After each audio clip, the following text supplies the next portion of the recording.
Good morning, Lincoln, Nebraska. Happy Husker Homer Friday. Welcome into the Morning Hookup. Bill XYZ back at you. End of the week. Beautiful morning. It's going to be a hot one. It's going to be a hot one. All week, like record highs, hot one, potential weather. As later on, we're going to have Jeff Oak, the Almanac, come on, talking state baseball. And we're going to talk weather, as we all should be aware.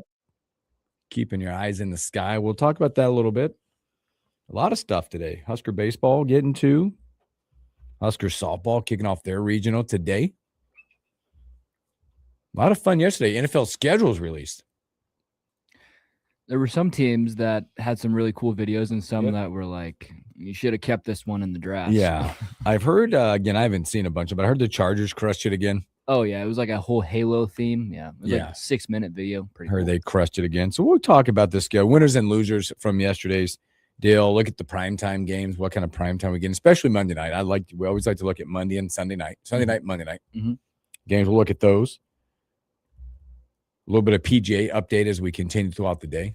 Guys are struggling this morning on the golf course. Golf course ate a lot of people up yesterday. Tough course. I was watching a little bit of the feature group this morning. Scotty, Rose, Fitzpatrick, all struggling. Yeah. Scotty just went back-to-back bogeys, like missing like 5-foot par putts because he's in the rough. Can't quite find the fairway. Fairways are important, especially in this golf course. I follow some guys on Twitter who are big in the golf world because I don't have the time to watch it as much. So they give me the updates, and they're like, yeah, the course is just eating everybody up. It's chewing people up. Yesterday, again, there was a lot of guys, a lot of notable names that struggled. Bryson DeChambeau, 6 over par yesterday, 76. What about Rory? Rory struggled. He had some choice words for the way he played yesterday. Yeah. Just a little 4-letter S word as he was asked by how he played, and that was exactly correct. He did not shy away, but didn't hit a lot of fairways. A lot of confusing things in the golf course. Right now, it's windy. Tomorrow, it sounds like the wind will completely change again. And they talked about, they were playing the 13th, I believe, right now. And they're like, today, these guys it's like 10 miles an hour, 15 in the face. They can't get there. It's like a short par 4. They said tomorrow with the winds, they'll be able to drive the hole. Because it'll be at their back. It'll be at their back tomorrow. Yeah. So there'll be a lot of different ways to navigate the golf course tomorrow. Yeah. Because the wind, they were discussing this morning as I was listening that their practice rounds had the other wind, not this wind, for the first 2 days. That's something I never really put into my golf game is the wind factor. You know, maybe like left or right, but like when it's behind you. Yep. Because my shots always seem to go the same. So like when it's at your back, do you club down a little bit? No, I mean, it depends, it depends on your approach, not on your drives. Obviously, you want to hit driver on those days or whatever. But on your approach shots, you try to maybe navigate just a little bit. But I think as amateurs, the thing I would tell you as an amateur, play the number. Yeah. Always safe. Like we're not, as amateur golfers, not good enough to say, all right, it's, let's say 140 roughly. I'm going to hit the 9-iron. Hit the 9-iron, not a wedge. Yeah, exactly. You're going to be pissed because you're short. Yeah. Or you chunk it. Trying to play the wind too much, and then you're like, play the number. Where's it at? Play the number. I know a lot of people do, would maybe disagree, but just I'd play the number from that side. But again, we'll continue to talk about that coming up as well. Boy, yesterday, how about what a tale of two different kind of baseball games yesterday. In game one, as Nebraska prevails 12-7. In a big time getting that first one under the belt type game out in Minnesota. Minnesota came out kind of blazing a little bit. Nebraska's offense sputtered quite a bit. When you look at it, it was a couple blank. Nebraska did strike first in the third. In that one, a double by Max Moria to score Fikes in that one. But then Minnesota, we just kind of sputtered. Then Minnesota gets 2 in the fourth, 2 in the fifth. Yasa goes 4 2/3, 6 hits, 4 runs, did have 4 walks, 7 strikeouts. Kind of a Yasa-like kind of thing you're going to get. He did get you 4 2/3. Your bullpen did a really nice job. Colin comes in, third of an inning, gets a big out, and that gets out of it. They go up there. Tucker Timmon, really good, 1 run on 2 hits. Price Bender, really good in his relief stint. And then the bats. Got to wake up bats. Explosion. Bats went off. They decided, hey, it's time to wake up. big 6th inning and 7th to get 7 in the 6th, 4 in the 7th. My goodness, what an explosion of offense in that one. Mac Moyer at the top, good day for him. 2 for 4 in his deal. Case Henderson 2 as well. How about Grigo? Continued to stay there in that 5 spot there. 3 for 5 yesterday. Yeah. Just an absolute explosion of offense in the 2 innings to get Nebraska where they need to be. Get that first win under their belt out at Minnesota. We talked about it a lot, but that's what really makes this team scary is when the bats are rolling like that. You don't have a break at all for any pitcher. And like a guy like Trey Fikes coming in, they were talking about this on Huskers radio last night. Like, it's kind of hard to decide it's a good thing for a coach to decide or not be able to decide who's going to play because both bats are there and like both guys provide something to the offense. You don't know who you're going to put behind the plate. You put Worthley out in left field to give yourself another bat out there. Like this offense, when they are rolling, they're super scary. Like 15 hits last night. Mm-hmm.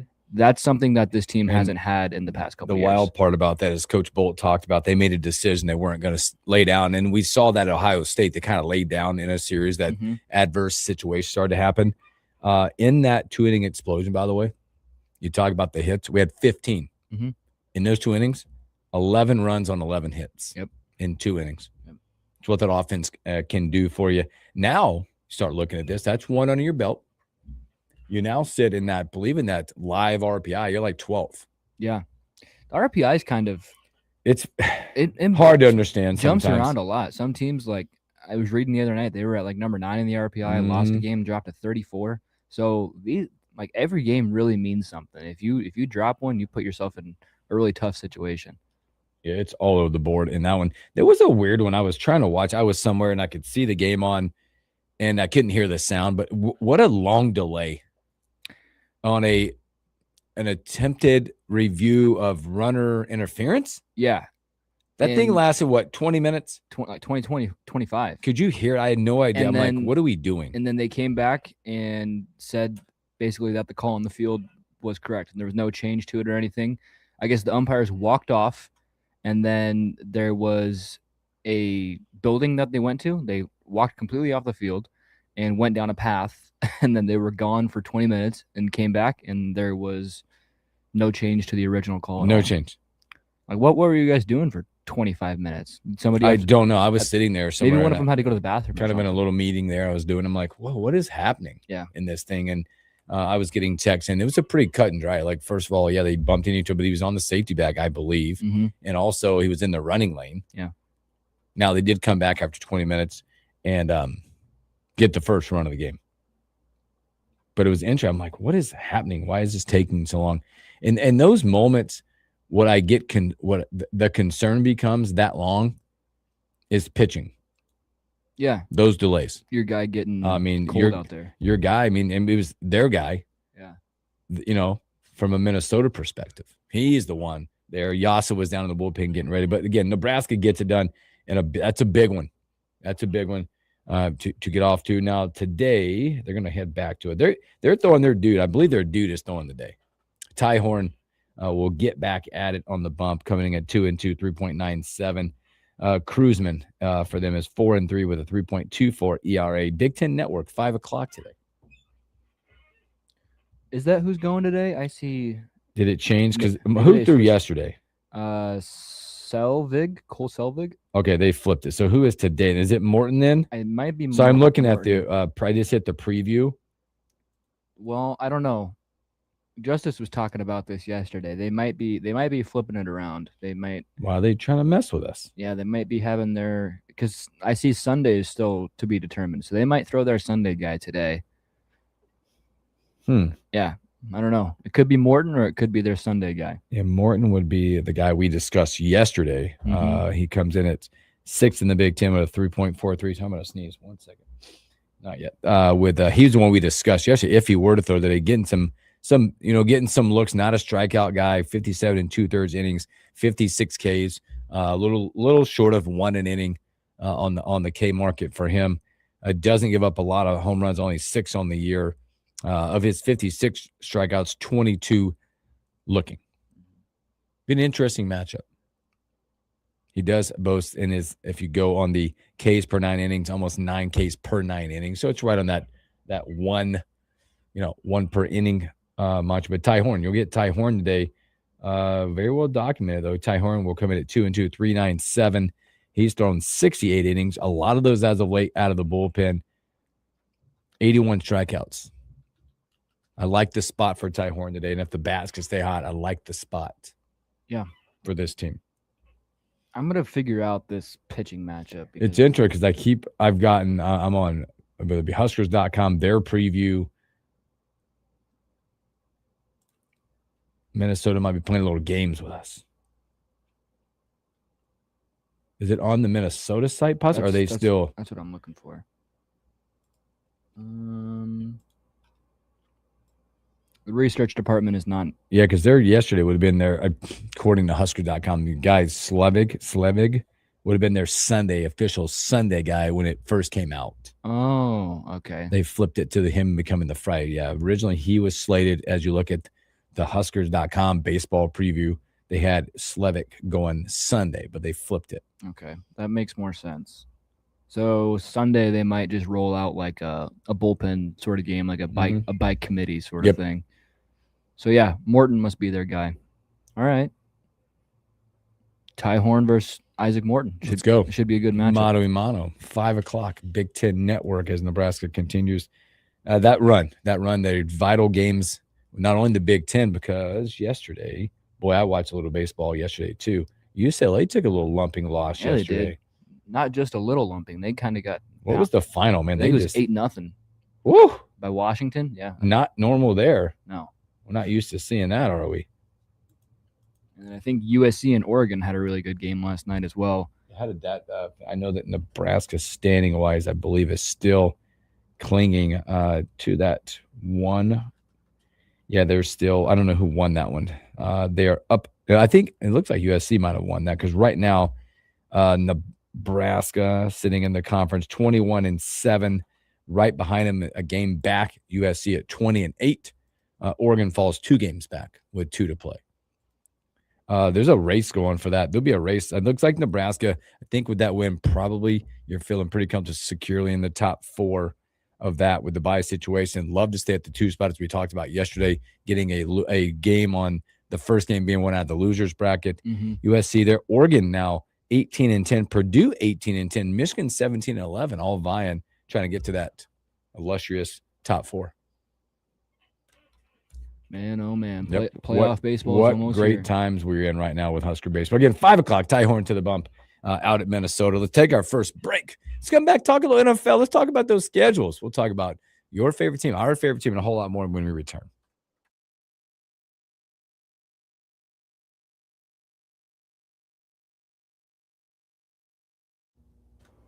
Yeah. Boy, I looked up and it's like, holy crap, they're hitting the baseball. Oh, yeah. Everybody. That dude was dealing for a while. Minnesota dude was dealing. 11 runs on 11 hits in 2 innings. You're like, okay.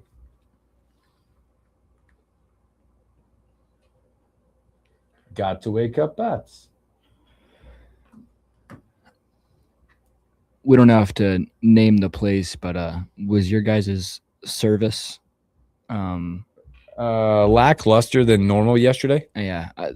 I thought maybe ours was based on the fact there was like 5 of us. Yeah. I think there was a help wanted sign on the front door. Pretty much just cook and here it is. And it's fine. I mean, food was good. Yeah. It's always good. And we had just walked into the boys. I played 9 holes with my middle son yesterday. He took an L. He had to try hard in front of dad yesterday. Yeah. He can hit it. He actually finished par, bogey, par. Well, she surprised me with I noticed when you walked in. A dinner with everybody. And then I saw you sitting over there. I was like, did she surprise me with hooks? Yeah, everybody. We got him too. That's awesome. And my boys are sitting over there. They're kind of all baked out. Yeah. when you guys walked out, she was like, "Who was it?" I was like, "Bill Hooks." She's like, "That was Bill Hooks. You should have told him I love Slim Chickens." Oh, too nice, too nice. No, it was a good little night for. Yeah. And then we scurried home to pack, headed for a little Iowa baseball today. Mm-hmm.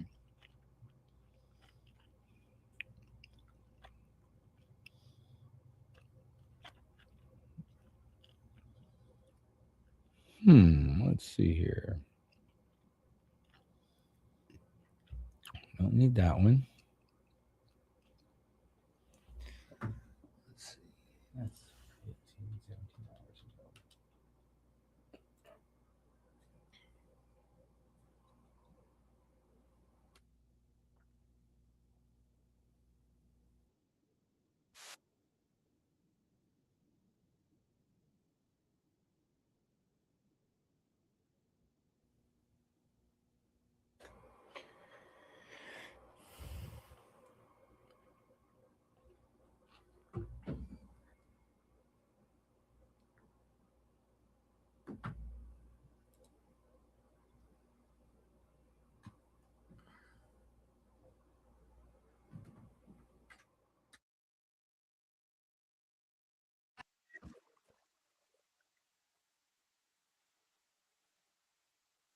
Welcome back to the Morning Hookup. Happy Husker Homer Friday. Hope your Friday's off to a good start. Well, we got some schedules put out yesterday. A lot of league stuff. NFL throughout their schedule. I always tend to look at because I don't have a team. I love watching the NFL, but I always look at prime time. What are my Sunday nights like? What are my Monday nights going to be like during the football season? They do some pretty decent Monday night games. You look at it, going to kick it off week one. Broncos at Chiefs. Might as well kick it off with a rivalry action. If you look down a little bit, week 5, Bills headed across country, play the Rams.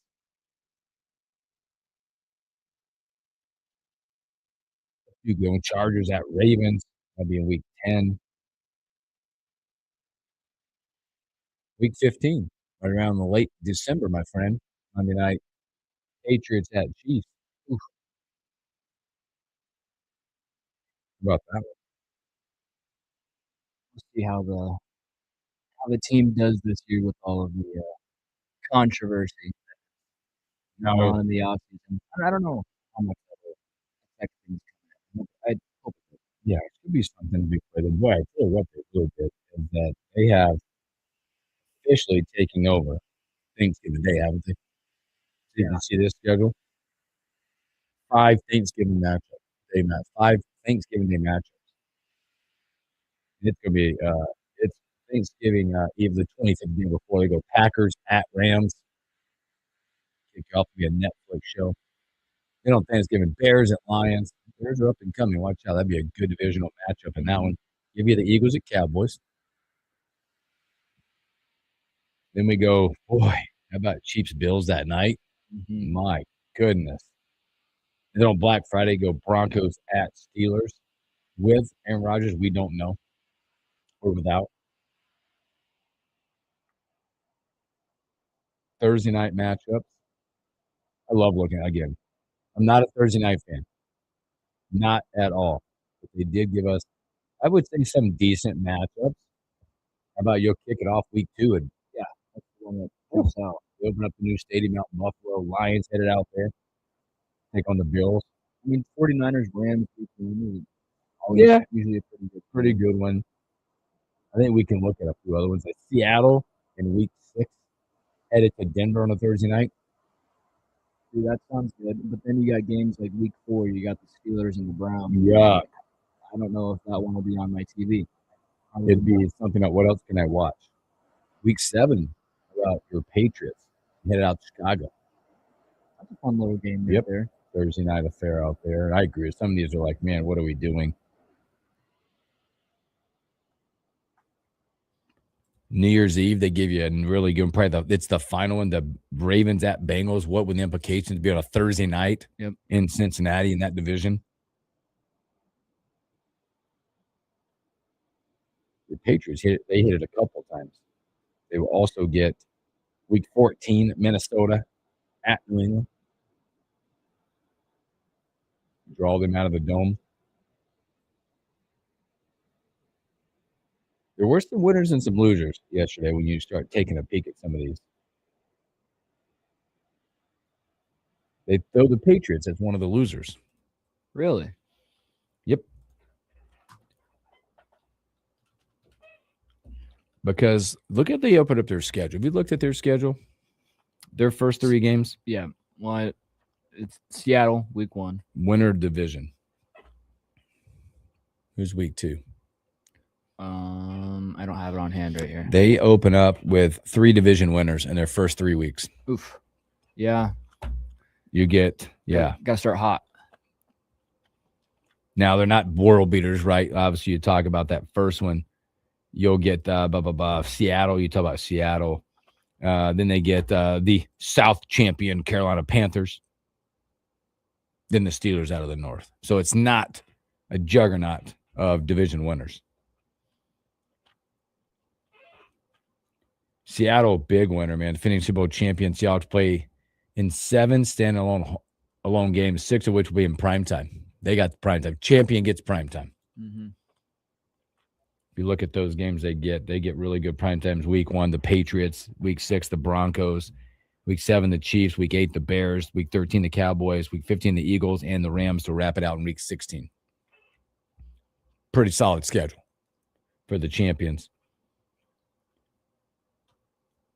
Interesting to look at the Chiefs just based on the offensive production that they'll have to face in some of their games. Look at some of these games. When you talk about MVPs or MVP finalist, and it's all back half of the schedule, all from week 12 on. They got at Bills, at Rams, at Bengals, Patriots, 49ers, Chargers. 12 through 17, that's your schedule. That means you're facing off against Josh Allen, Matt Stafford, Joe Burrow, Drake May, Brock Purdy, and Justin Herbert. Oof. Yeah, that is... to finish out a very brutal stretch. That's a lot. And...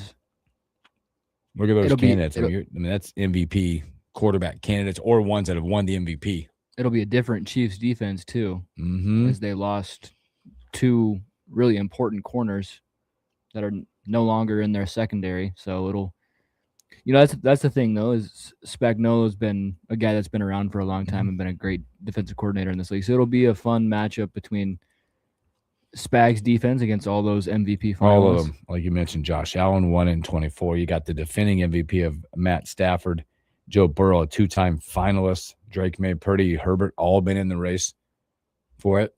Watch out. There might not be a bigger, difficult stretch in a season than the Chargers. Have you seen the Chargers? Weeks 3 through 10. I mean, yikes, Chargers. At Buffalo. At Seattle back-to-back weeks. Home against the Broncos. At the Chiefs. There's a bye week. At Rams, Texans, at Ravens. I think 3 out of 3 of those 7 teams had the top 3 defenses in the league last year. Yep. Texans, Broncos, and sorry, my screen just jumped here. Texans, Broncos, and Seattle. Mm-hmm. Good luck. You're talking about, look at some of those teams too. You're talking about from a Super Bowl odds perspective. Look at the number of teams that are probably going to be in the top 5 of Super Bowl odds. Bills, Seahawks, Chiefs, Ravens. Whew. And the Broncos have longer odds right there, but they do. But you know that team is capable of winning a Super Bowl or getting to a Super Bowl. Mm-hmm. Extremely difficult path for the Chargers. The Packers got a really nice schedule without Michael Parsons. He's one of the winners on this article from CBS Sports. He's one of those where it looks like if you look at the early on before he returns, obviously he's going to start it on the PUP list, starting, but they get Minnesota, which don't know who's starting there because they've got stuff going on with Kyler Murray and J.J. McCarthy. Then they get to face the Jets, Geno Smith, most likely. Then they get the upstart Raiders. Then they end up going and getting Atlanta. In week 4, they get Tampa Bay. Probably their first maybe test in that. Tampa Bay. I know you're not a. And then week 5 is when they get the rival of the Bears at Lambeau. What happens then? I know you're not a huge NFL guy, but is there any team on your radar that could be sneaky coming into next year? Because I feel like this team always has a little bit of hype around them each year, and they never live up to it. And it's the New York Giants. Always. I think the Giants, I don't know if they're as sneaky this year. I think they're probably right there when you talk about look at their draft, look at the comeback with the second year of a quarterback and your head coach. Just what you saw last year out of them. You're like, when the games where you had Dart playing, the games where you had Scatabo, you're like, this team's pretty good. They'll develop a little bit. And yeah, getting Harbaugh is just, they'll take them to a whole new level. I think there's one out. I mean, it's probably not as sneaky because it's probably, I don't know, you're probably going to say, oh, that's an easy one.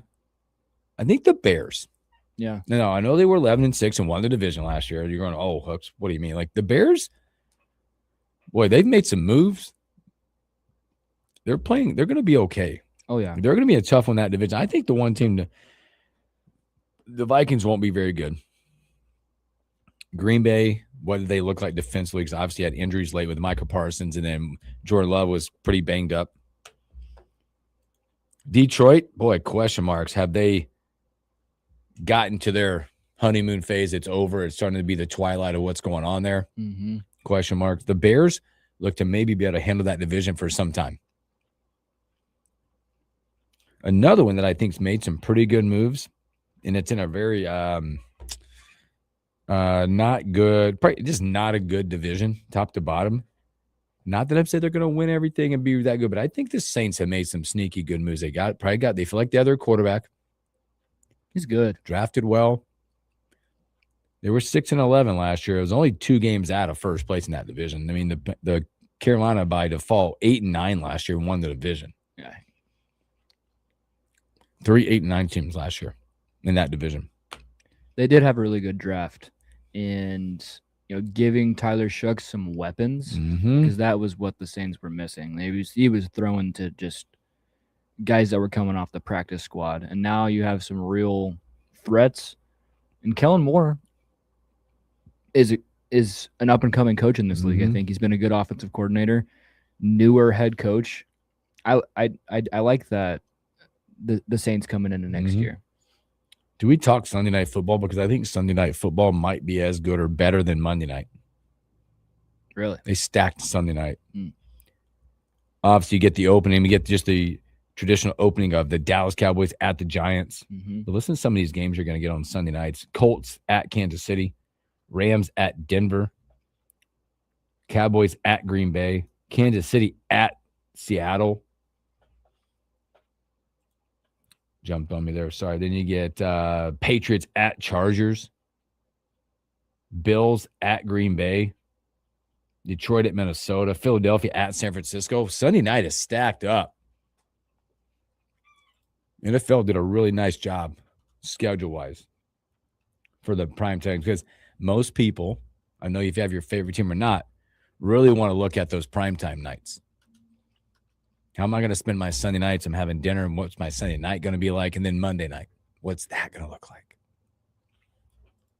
There's also 9 international games. Yep. Oh, yeah, buddy. That's a record. What record? 9 games on tap for the international ones. We'll start. We mentioned that 49ers Rams, that'll be kickoff in Melbourne, Australia. My goodness. Let's go. Haven't been to Australia yet, have they? Nope, I don't think so. Yeah, this will be a new one.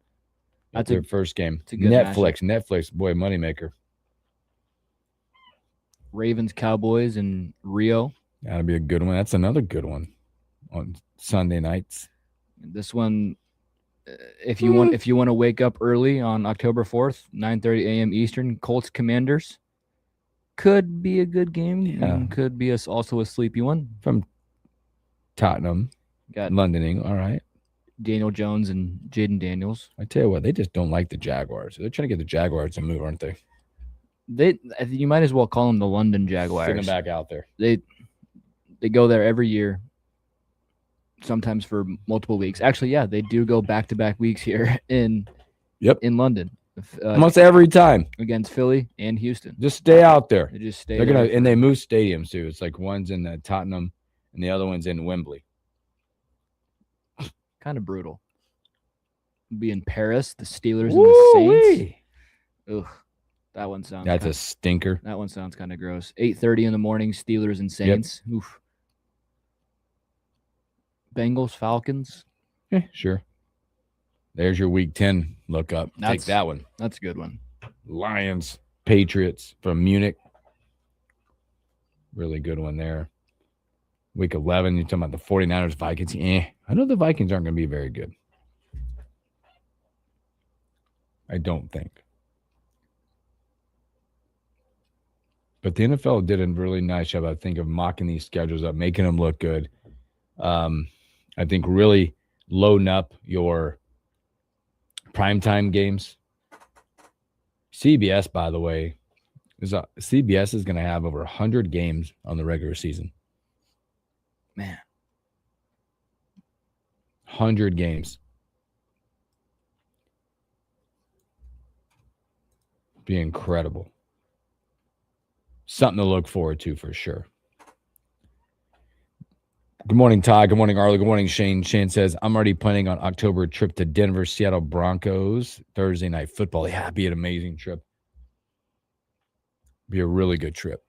But a good job in the NFL. Now you got your slate. Now you can start planning your trips. Now you start planning your primetime days, critiquing this and that, where teams are going to finish. Now you can get your predictive wins, what it's going to look like. What are the toughest divisions? I think you're looking at that in it. I think there's divisions now that are sticking out more than others for sure. NFC West, Woo! I would say. NFC North could be, but there could also be some teams in there that are just kind of meh. You feel like that's a two-team race possibly this year with Baltimore and Cincinnati. Can Cincinnati flip the script in that one? Give a healthy Burrow. Some of these you feel like they're two-teamers now. Like, let's look. AFC East, you feel like it's a two-teamer, right? Buffalo and New England. Mm-hmm. The North, let's go Baltimore and Cincinnati. Yep. The South, NFC South? Yeah, that one's kind of just a toss-up. Toss-up between the three-team. Tennessee, obviously, trying to remake themselves solid at the helmet. They made some good moves. They'll probably surprise some people. Maybe we'll see this 6 year, to 7 wins in there. But, boy, between can Danny Dimes return and look the part like he did last year? But until that happens, you're probably feeling Houston, Jacksonville. Yeah. NFC West, obviously, Mendoza will start at quarterback most likely. Well, most likely you would think so. Maybe Kirk Cousins gets a little nod maybe early on for development, but that's a 3-teamer. But the Chargers' schedule is so stinking hard. NFC East, I don't know. You got no not done yet, right? A.J. Brown's still there. Is that trade they worked out like 3 months ago really going to happen? It's such a weird situation. You know, when the league office is open officially, but could be anything. Could be the Giants.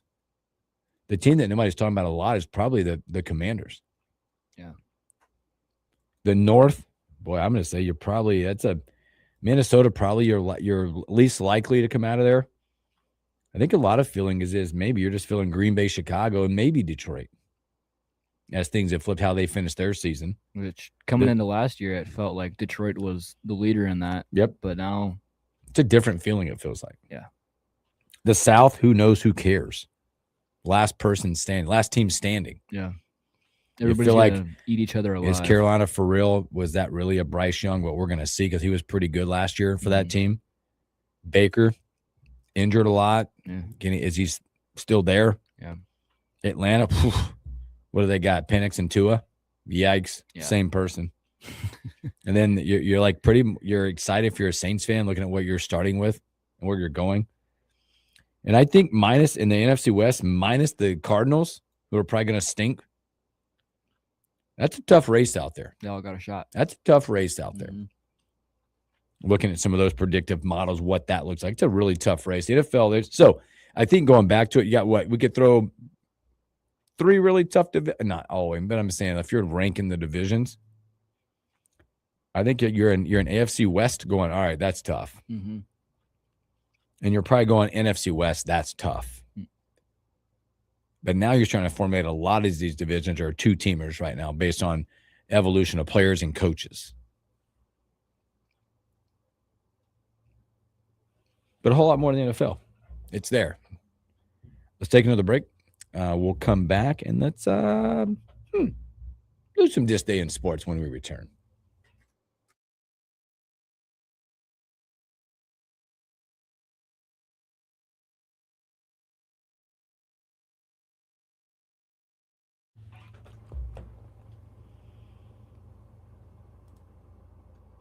Man, what's up with John Rahm?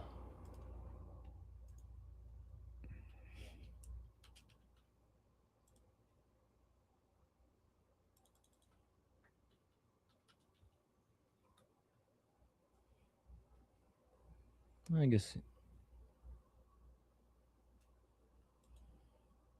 What's he at now? I guess he's 1 under. He hasn't teed off today. Somebody on Twitter was making it seem like he's. Well, did you? Awful. We'll come back. You see, there was a story yesterday with him. Scotty's 3 over today. Boy. They said it was interesting. They were saying they were showing the tail of 2 nines, though, because they go off both sets of tees. The ones that went off 1, the traditional 1 through 18, are all the under pars are that way. All the over pars started on 10 on the tougher stretch. Like Smalley went off 1. He's even par right now. Is that where he started? No, he did not start there. So he did not start. There's 1 under par in the back. Like Rise, 1 under par. He started the traditional way. Lee is 2 under. He started the right way. Nick Taylor, 1 under. He started on the right 9. I mean, it's interesting how that's going. But some of these other guys are going the wrong way. I think they said Scotty opened up his round. He missed four straight greens. Or sorry, fairways.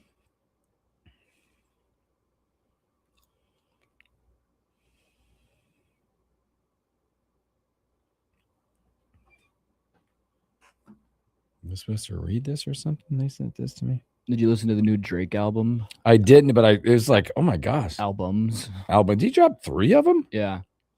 Saw a lot of like, do. I'm like, holy Christmas. In my opinion, was it good? Iceman is good. The other one, I don't even know how Habibti is okay. And then Maid of Honor was really bad. But he like broke the internet yesterday. I was reading, like, didn't he like break up or turn off Apple Music almost yesterday? Yeah, everything pretty much crashed. I'm not the biggest Drake fan. He's got some hits, but he's meh.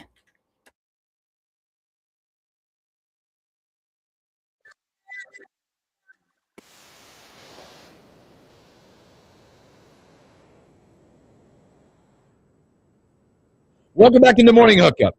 Boy, we are sitting here having a good time. Just kind of monitoring what's going on the PGA Championship. Interesting stuff. Scotty Scheffler, 1-1, 3 over par. I don't know how many holes he threw, but 3 over par. Seemed like he was rolling yesterday. Yeah, different way to do it. I did on the stream I was saying that this morning, the early guys that went off, if you start on 1, you were at even or under par, roughly. Those are the number of the better rounds started on 1 versus the back because they split tees. The ones that start off on 10 were the ones on the struggle bus just a little bit. As we mentioned, there's Scotty Scheffler 3 over through his round right now. And now, again, this is early on as well. Matt Fitzpatrick in that group, he's 3 over par. That is the early projected cut, 3 over. Right now, it's early. A lot of individuals not on the golf course right now out there. Rory McIlroy, he starts his day on the outside of the cut line. Plus 4, he was 74 yesterday. We let you know how he thought his round went. JJ Spawn on the golf course, he was even par yesterday. He is 4 over on his round today. looking early like he needs to get some work done in that one. Some interesting stuff yesterday. Boy, we talked about what was those guys? There were some big numbers yesterday. Obviously, tough conditions in the rough. Where'd he go? Jordan Spieth right now +2. He's 7 over par with only 9 to play. Ryan Vermeer out of Happy Hollow Country Club. Pretty good day yesterday. I'm honestly from a tough call. He put 7 over. Hung in there. He bettered a few guys that are typically on the tours scores yesterday. We mentioned Bryson 76. Victor Hovland struggling today too, +2. He's 6 over par. One you would expect to kind of see him up there. Justin Rose, by the way, he's 5 over through 6. Really struggling to find his swing and everything today. Now, that's any signs this cut line can move up based on the scores that are happening, and some of the guys have not gone off yesterday or gone off today quite yet. As you look at the top of the board right now, Alex Smalley 3 under, Potger not off yet, Yager not off yet, Minwoo Lee not. I mean, all those top guys have not gone off yet. Patrick Reed even par today. He's at 2 under par on the tournament. Through eight holes today too. How about this? I think this is so awesome. We talked about it yesterday. Yesterday we talked about this. There was a golfer, Garrick Higo. Yeah, assessed a 2-stroke penalty for showing up like a minute late. He shot 69 yesterday, 1 under par. You took it a How little, about that? Yeah. How about that? Didn't let him bother. Hey, it ain't gonna bother me. I'm good. He's like, I was like a minute late. That's the rules. The rules are good. Brooks Koepka yesterday, good day, -1. So more to come. And these some of the big guns are on a little struggle bus out on the golf course. It's an interesting golf course that I'm not sure I'm like a huge fan of. Boy, just checking some things here this day in sports. So let's see what happened this day in sports. Coming out there. Oh, this is so fun. Like this just come if you ever read about Ty Cobb or anything about what he was. reading this one In right now. 1912, Ty Cobb rushes a heckler at a New York Highlander game and is suspended. What do you think would happen if that happened in today's game? More than a suspension? Or yeah, a much longer suspension? Longer suspension. What happened to the game that I love? Much longer suspension. Was it Ty Cobb that had the really expensive card, or what? No, that was Honus Wagner. Honus Wagner is that guy. Those are ones baseball card. Very expensive baseball cards. Let's see. That was a good one. Well, look at it. 1918. Are you going there? I was going to start with 1941. Go for it. One of my favorite stories in baseball, Joe DiMaggio, the 56-game hitting streak. He started that in a game against the White Sox where they lost 13-1 with only RBI, but then he would go on to have a hit in 56 straight games. Wow. 1918. This doesn't happen. Washington Senator Walter Johnson pitches a 1-0 winner. 18-inning game. He pitched the whole game? So it shows. Oh my gosh.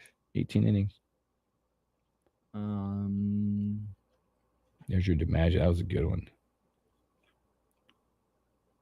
Ooh.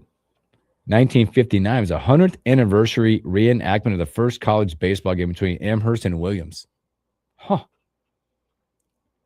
Nolan Ryan's first no-hitter as a California Angel in 1973 as the Angels beat the Kansas City Royals 3-0. He ended up with 7 no-hitters in his career. 7. 7? Yep. Yeah. That's one of my personal favorite pitchers of all time is Nolan. I just have to bring this up. This is because we talked about it yesterday. We were talking about TV shows, and this show came up yesterday. You're probably seeing it right now. This show came up, and we talked about this show yesterday. That Harlem Globetrotters debuted in 1981 on Gilligan's Island. Yeah.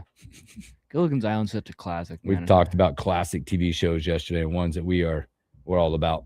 I remember my dad always having that on the TV. Oh, yeah. There's some good ones back then. Let's see here. Red Sox and White Sox play the slowest 9-inning game in 1991. The game took 4 hours and 11 minutes. Jeez. Come on. Well, this takes you back in this how good of a golfer he was back in his day. This day in 2016, the PGA Championship was at TPC Sawgrass. World number 1 and reigning PGA champion Jason Day. Wow. Led wire to wire to win by 4 strokes ahead of Kevin Chappell. He was the number 1 player in the world in 2016.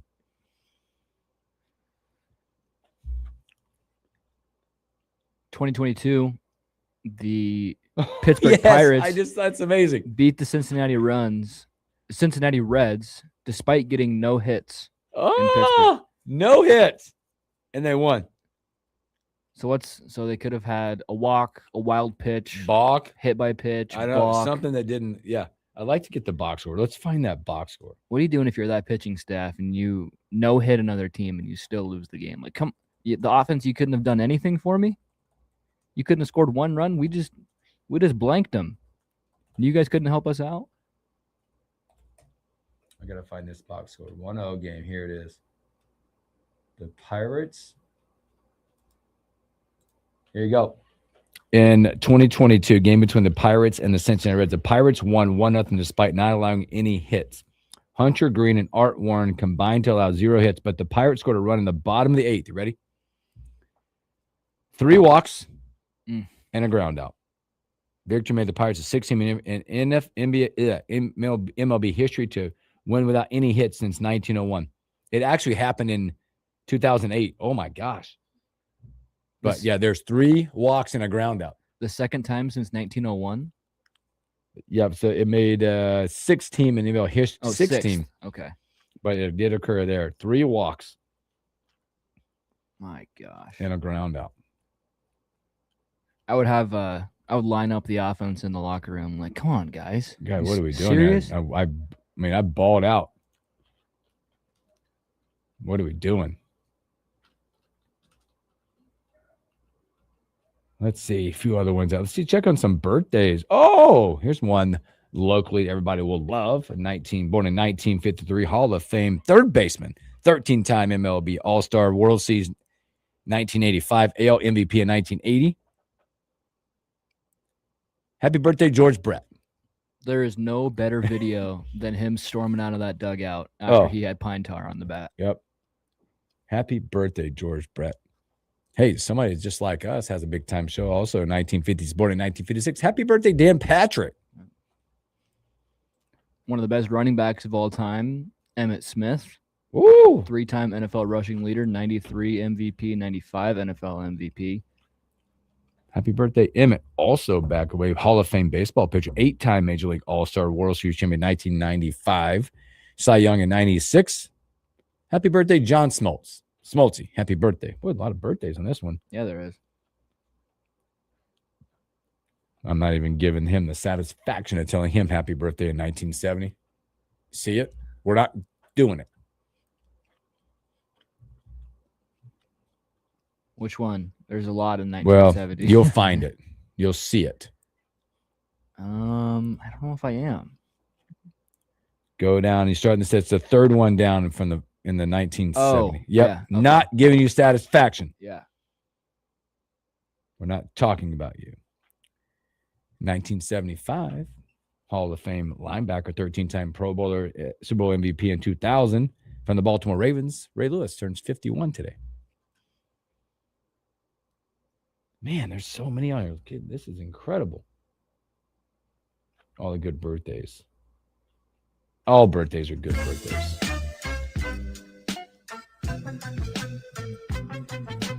Good ones. All right, man. That's fast. Coming up, Husker softball. The Almanac, Jeff Moats will join us. State baseball, here we go. Local teams. We got a lot of them out there. So sit back, relax. We'll be right back.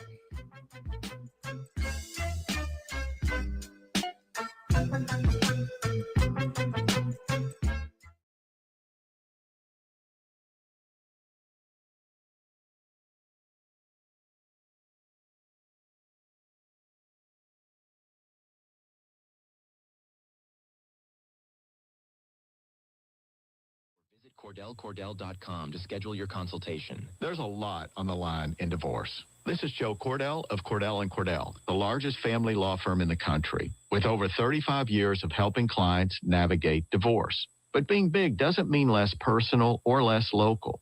Our attorneys live and work in your community, and as neighbors, they understand the challenges your families face. Divorce touches all areas of your life: your home, savings, retirement, and of course, kids. So when you find yourself facing divorce, you need a partner you can count on. Visit CordellCordell.com to schedule your consultation. If you or anyone you care about is facing divorce, contact Cordell & Cordell today. With over 100,000 clients served, we understand the challenges you're facing on a personal level. Call Cordell & Cordell today at 1-855-GET-LEGAL. That's 1-855-GET-LEGAL. 1221 N Street, Lincoln. The crack of the bats. Sizzling concessions. Yeah, that's the sound of summer at Haymarket Park. It's been that way for 25 seasons. And in this city, it's not a matter of if you'll catch a game, it's how many. That's because there's always something in play for Salt Dogs fans.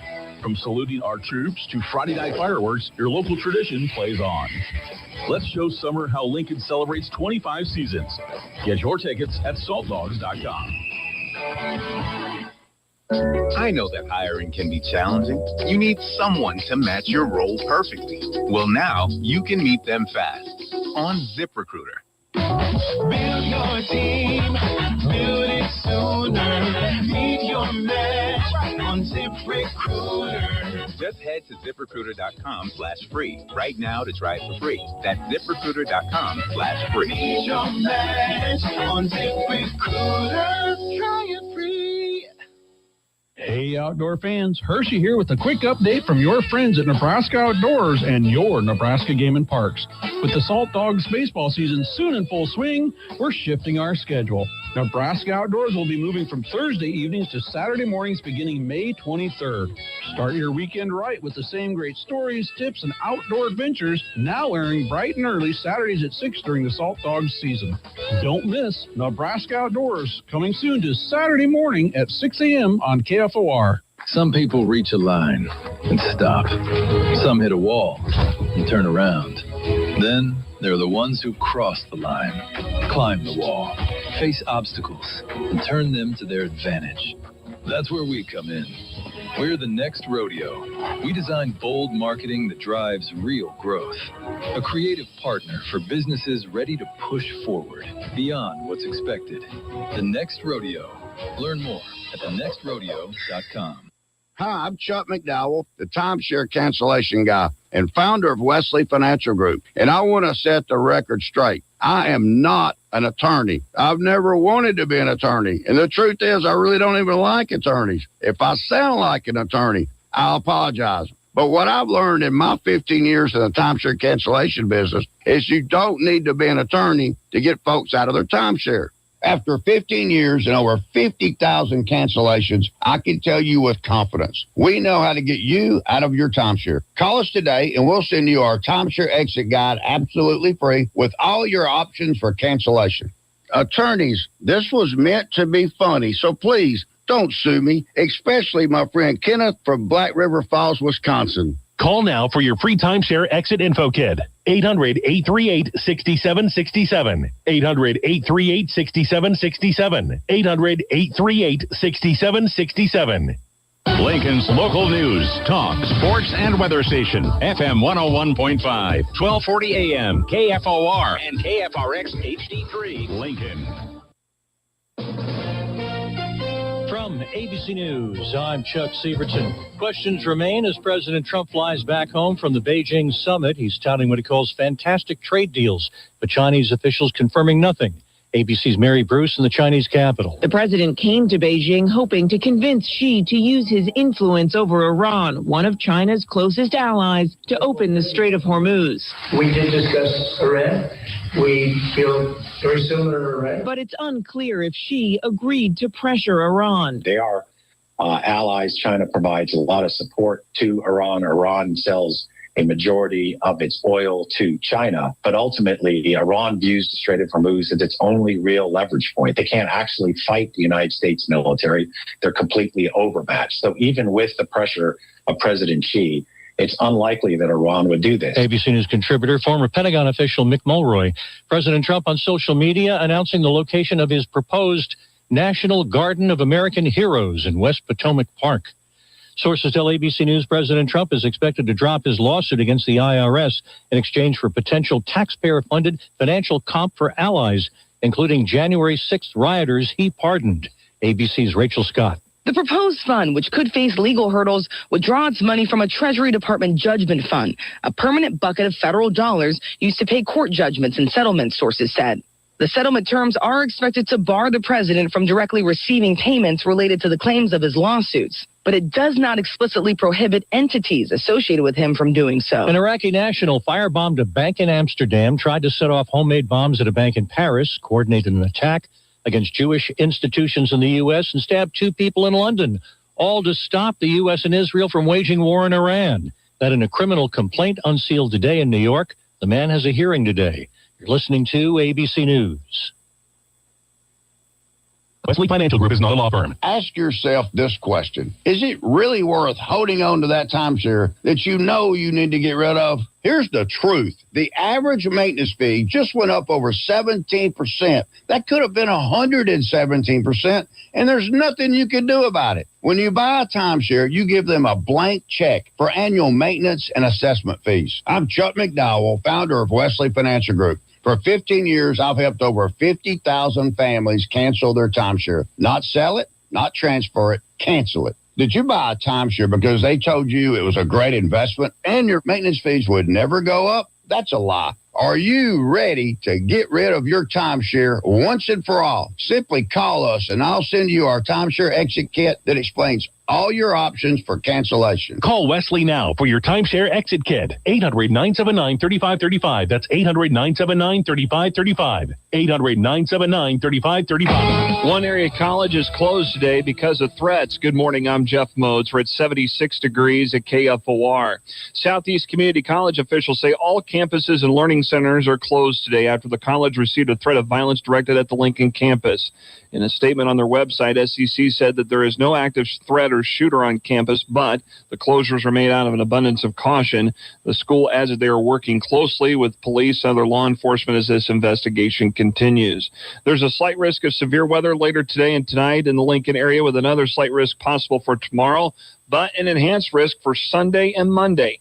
But that doesn't necessarily mean that every thunderstorm is going to be severe. It's possible we could have just some regular thunderstorms as well, but I think the potential is there for this week, and any storm that develops has that potential to get to that severe level. 10-11 meteorologist Brandon Rector talking to Lincoln's Morning News on KFOR earlier today. Stay with KFOR for the latest weather information throughout the weekend.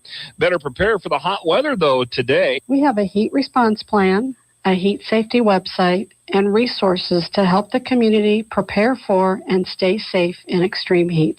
Carrie Kernan is the director of the Lincoln-Lancaster County Health Department and says you can find that website on the health department's webpage at lincoln.ne.gov. The plan lays out clear action steps for the city and county partners and residents before and during extreme heat, including offering extended hours at cooling centers and heat relief kits.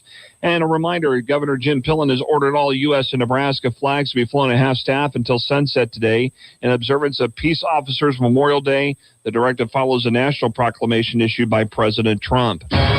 Sunshine today, a slight chance of afternoon thunderstorms and a high of 97, 40% chance of thunderstorms tonight. Some of those could be strong to severe, a low of 62. Thunderstorms possible again late in the day tomorrow, better chance tomorrow night. Some of those could be severe and a high of 91. Right now, we're at 76 in Lincoln. I'm Jeff Modes, KFOR News.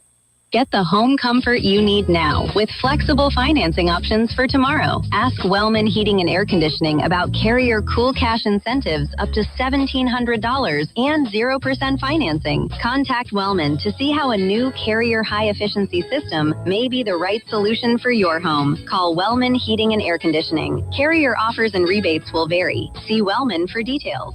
See what's possible at wellmanheating.com. Wellman Heating and Air Conditioning and Carrier, for the world we share. Here's a tale of Becky. Didn't know what to do with new meds prescribed and no real cost clue. Be right. Then tap good RX and install the light. She can get a deal, but telehealth if she feels. Learn about those meds without any stress. That one little app does all the rest. Even my horse downloaded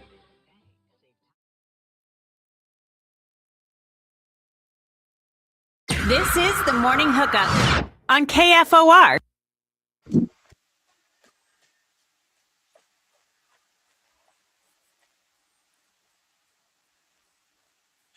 Welcome back to the Morning Hookup, hour number 2. Happy Husker Homer Friday.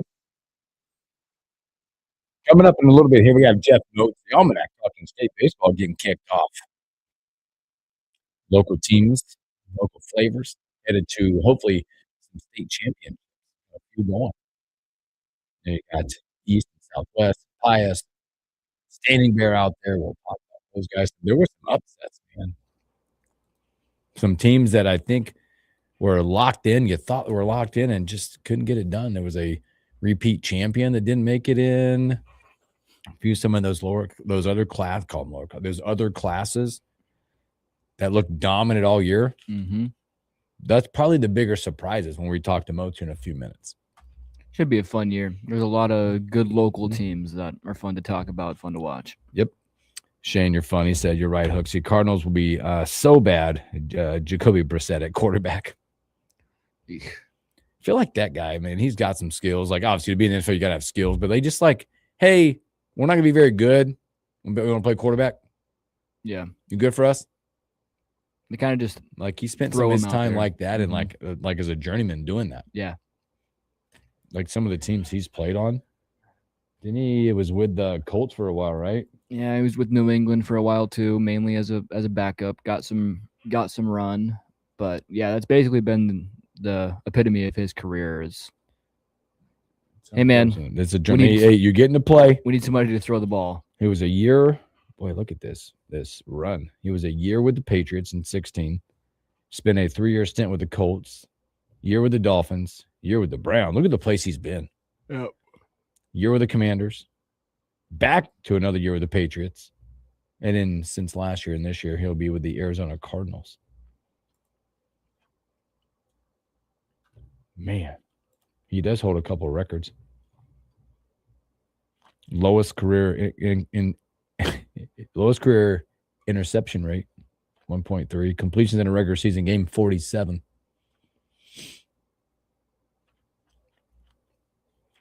But again, coming up, Jeff Moats popping up around. Hey, yesterday also, by the way, a little NHL going on last night that we hadn't gotten to. We're talk Husker softball here in a minute, but the Canadiens, boy, they gave it to the Buffalo Sabres last night, didn't they?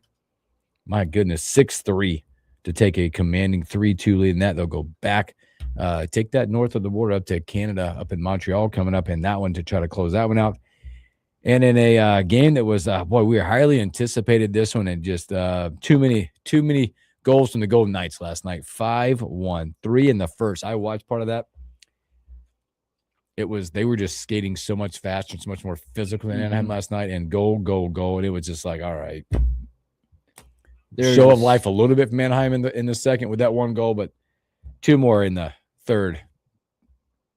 Golden Knights advance. Vegas is just better. That's a simple way to put it. But that next series coming up, Avs and Knights, that's going to be a fun one to watch. Those two teams are, I feel like, the two best teams in this right now. That'll be a fun series. Avs, Knights, and then the Hurricanes will be awaiting the winner of the Sabres and Canadiens, which we've talked about it, hoping if we want the perfect NHL marquee matchup, we'd love to see the Avs and the Hurricanes be right there. But again, you play this, could be some spoilers out there on that side. But again, those two happened last night. They got it done, and they don't wait very long. They get a day off, and then they're right back at it on Saturday. Sabres Canadiens, the only game out there.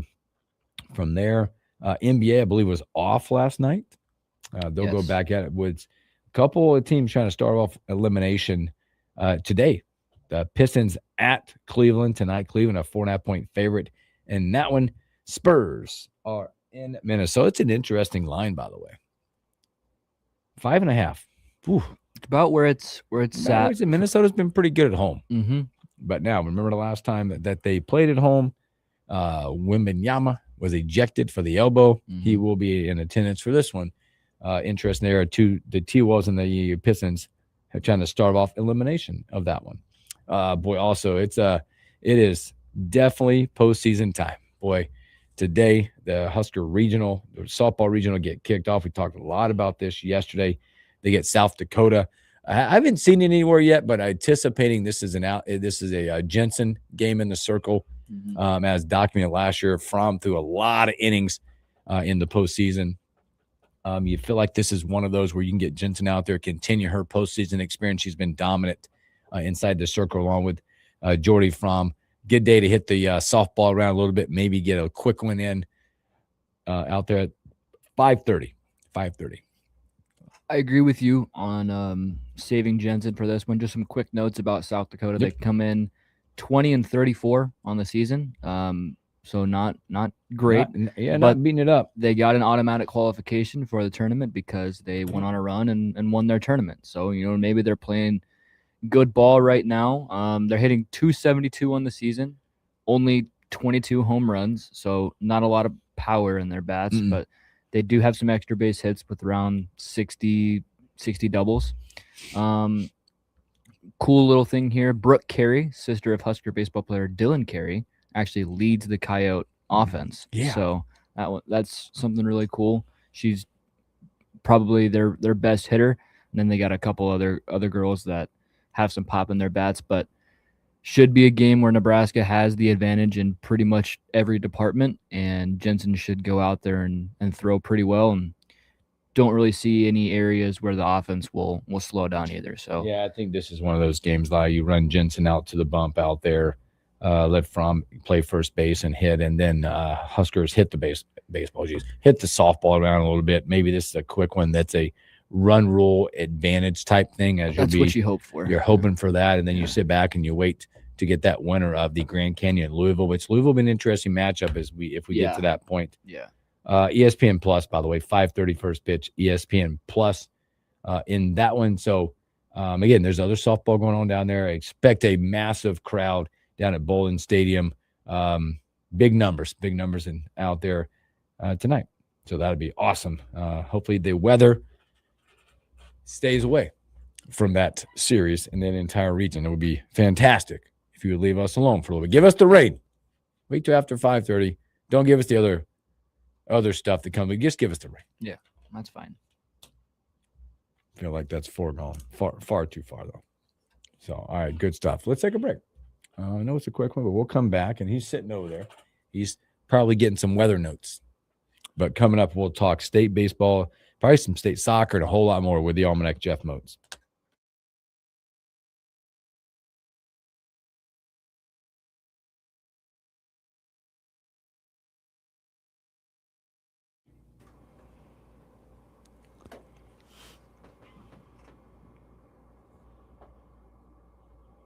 You can follow. There's so many different weather things to follow. It's just the craziest thing ever, you know?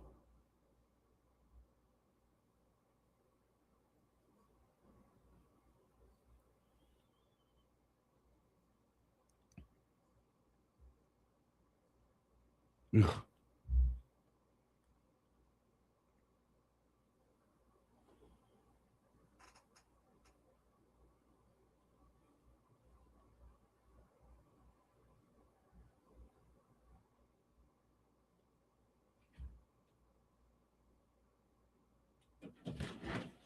Hi, cowpokes. Oh, it's nice in here. It's beautiful. It actually changed. It was balmy earlier. It is beautiful in here. It's just chair stable. That one is. I don't like that one.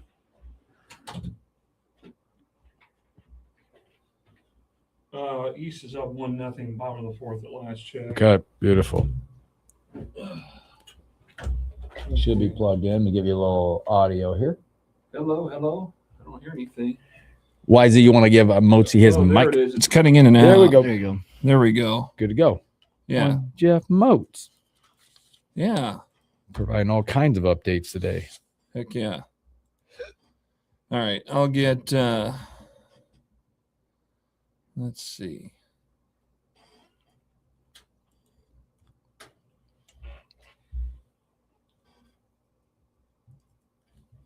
I'm going to log in on my own.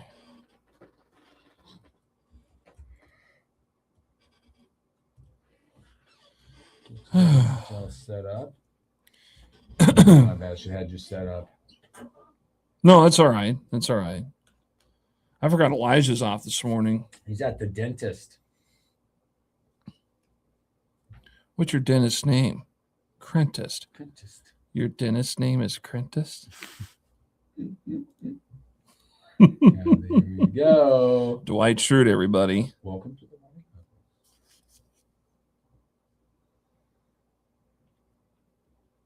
Dwight K. Schrute.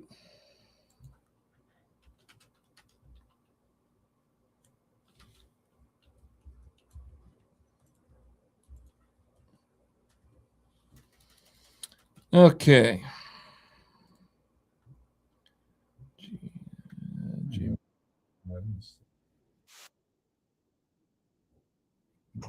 Shane Lowry. Want to see Shane Lowry's shot? What? Cold Hard topped it in the water. He is us.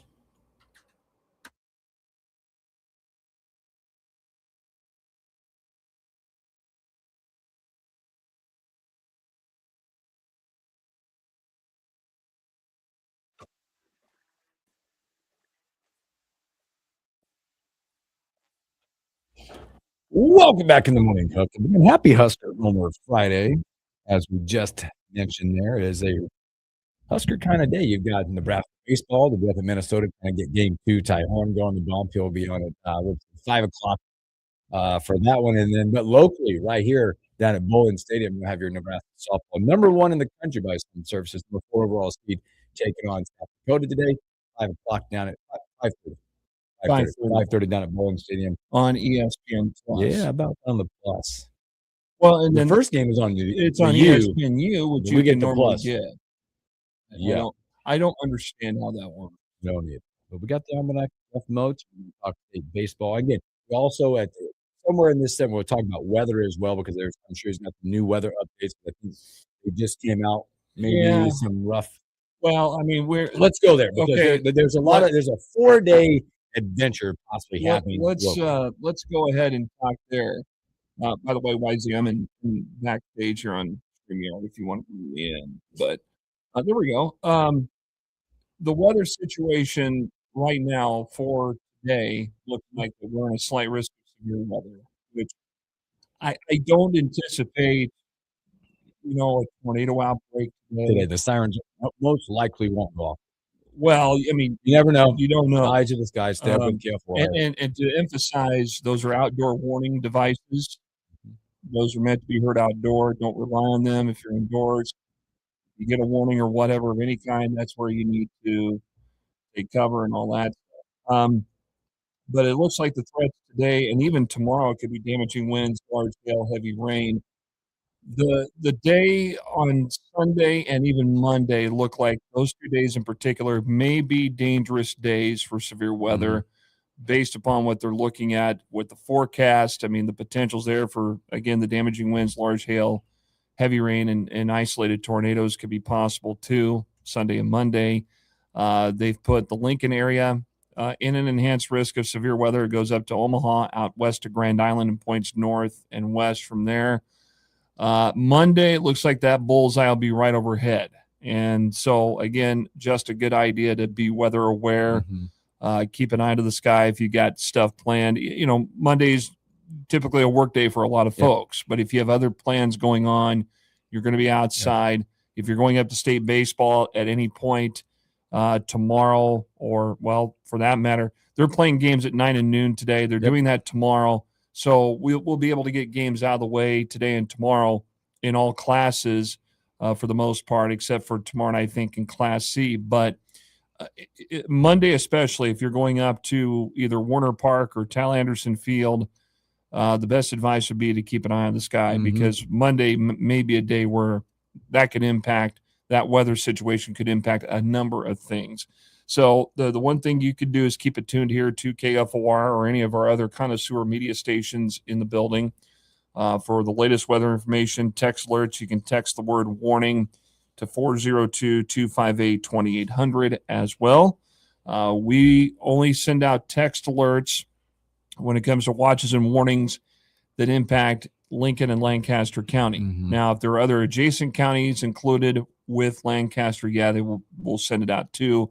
But if it's for just adjacent counties, not Lancaster, we won't send the text alert out. So bear that in mind. So if you live in Seward County, Saunders County, Saline County, Gage County, anything like that, and it doesn't include Lancaster, you won't get the alert from us necessarily. And, we may change that protocol, but at least for now, that's how it's set up. Just stick with us. Stay eyes on this guy over the next few days. Moach, we're going to jump into state baseball. Before we get to the matchups, I know you said East is up 1-0 as of right now. Yeah, I'll explain what happened here. I got the summary on the inning. Trevor Roach came home after an error was committed by a Grand Island shortstop. So East is on the board 1-0 after 4 innings. This has been a pitching duel. I think there were like a combined 5 hits already. Now, the last time these two teams played was in the championship of the Heartland Athletic Conference tournament, which East won 1-0 because it was a pitching duel. And we've said this in the last few weeks on this show in particular, that Grand Island is a dangerous team. Yep. And, they're the 7th seed of the state tournament. East is the defending state champs and the number 2 seed. Grand Island is a team that I think if they come back and they pull out an upset, I think they're going to put everybody on notice on just how good of a ball club they really are. And so it'll be interesting to see how this game in particular finishes up. The other game that's going on right now, this is kind of an upset watch right now. 5 innings complete over at Warner Park. Millard South leads Omaha West Side 4-0. Ooh, wow. That's the surprise. That's a surprise. And that is an 8 versus 1. Traditionally, 8 versus 1 matchups at the state baseball tournament, we've seen a few upsets that have happened. I remember one time, this has got to be about 2007, 2008, where Grand Island was the top seed and Creighton Prep was a rare 8 seed. And they had the battle going on back and forth and went extra innings in the opening round of the state tournament. And Prep upset them in extra innings on a walk-off in the rain out at Sherman Field. So anything is possible, obviously, when you get to state. And, again, Millard South leads Omaha West Side after 5, 4-0. So that's a game to watch out for today. Watch out for that one. I want to go back and before we jump into more of the matchups and the local teams that are there, but can we consider, like, talking about being surprises, some of the teams that surprised us that are not playing in the state baseball tournament, there are a few of them when you look at like Malcolm or Lincoln Christian, wow. Well, and it goes back to the district tournament championships last week. Malcolm gets, upended in convincing fashion. That was a team I thought this year was destined to get back to state again and maybe go for an unprecedented 4th consecutive state title. But their title streak ends at 3, and there will be a new champion in Class C this year. Wow. Class B, some of the favorites locally, like Waverly and Norris in recent years, they get beat in their district tournaments. They're done. Now they're getting ready for summer ball, playing Legion baseball. But, the big surprise was Pius. With no head coach in place right now, you got some guys that are helping out on the coaching staff. But you take a 500 record into the state tournament, but then you got to go up against Omaha Scott out of the gate tomorrow morning at 9. So that's one story to look at. And then Standing Bear is the other team that gets in. And I think that's a great story.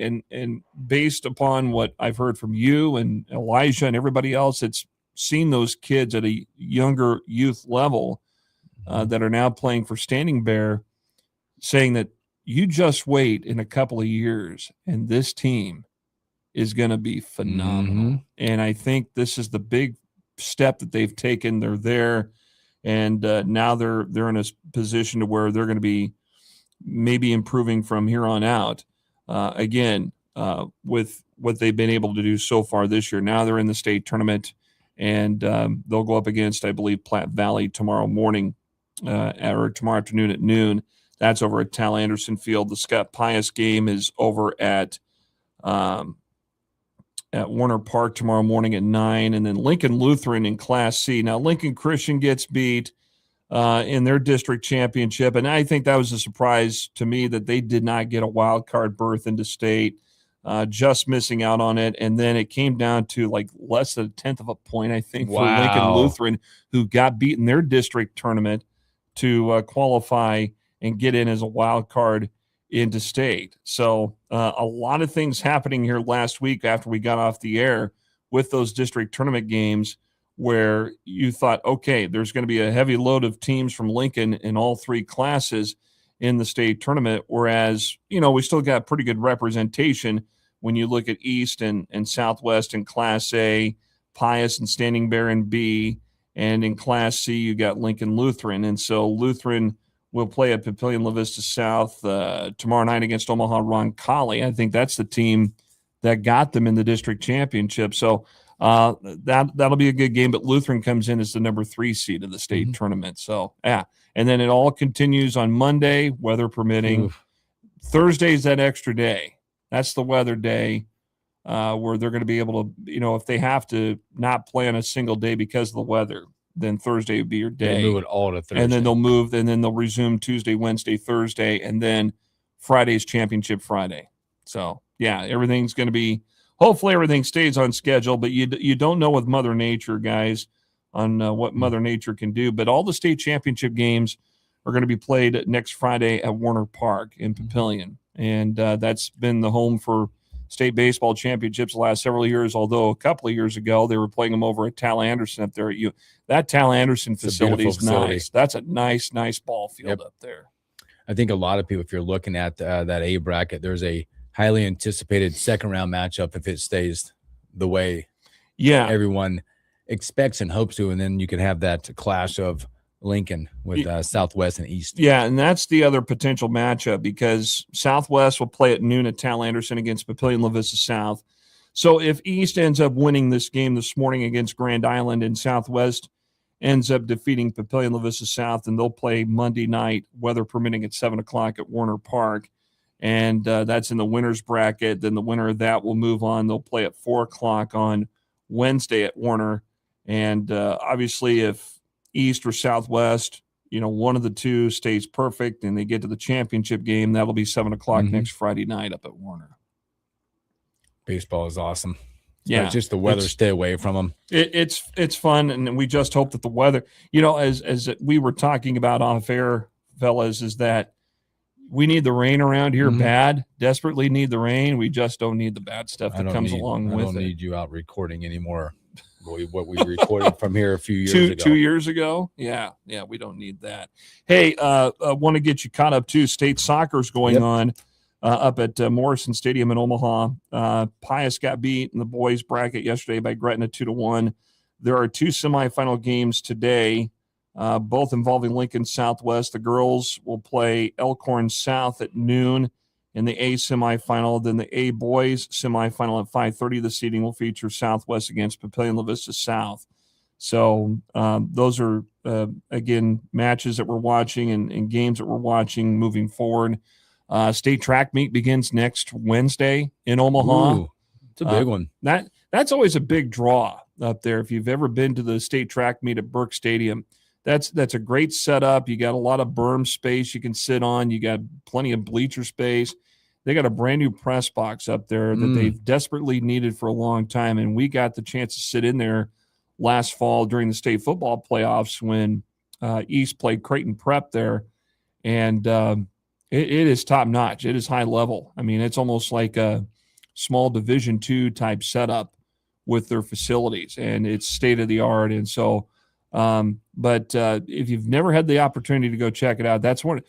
They shuttle people in. They got a shuttle service. They have to shuttle people in from, I think, West Roads, and they'll shuttle them out to Burke, which is about 20 blocks down the road on Dodge, and they'll have a shuttle service going. And because there's very limited parking, but you got so many people competing, so many schools there, and there's a lot of people there. They're going to watch it. It's one of the biggest attended events that they have every year. and I don't know what it is in any particular order, but the most attended events are either state basketball, volleyball, or and football to a degree.